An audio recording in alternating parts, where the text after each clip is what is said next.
পবিত্র ঈদ উল আজহার বরকতময় সকালে ফিলিস্তিনিদের ঐতিহাসিক আল আকসা মসজিদে ঢল নামে হাজারো মুসল্লির। অবরুদ্ধ জেরুজালেমে কাঁধে কাঁধ মিলিয়ে ঈদের নামাজ আদায় করেন ফিলিস্তিনিরা। তবে উৎসবের এই দিনেও তাদের মন জুড়ে রয়েছে গাজা ও পশ্চিম তীরের অবর্ণীয় দুঃখ দুর্দশা।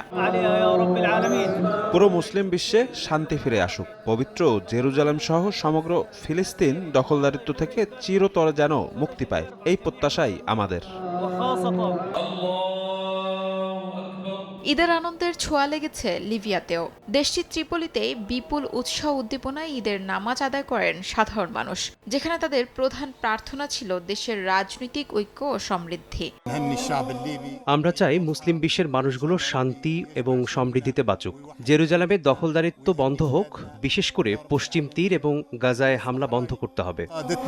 তাই আজ শুধু আমি নই, সবাই জানে সাদার আরেক নাম ফার্স্ট ওয়াশ ডিটারজেন্ট পাউডার।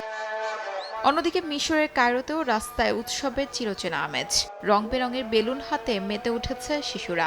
স্থানীয়রা বলছেন ঈদ উল আজহা মানেই ত্যাগের আনন্দ, যার মূল উদ্দেশ্য হল কুরবানির মাংসের মাধ্যমে সমাজের অসহায় ও সুবিধাবঞ্চিত মানুষের মুখে হাসি ফোটানো।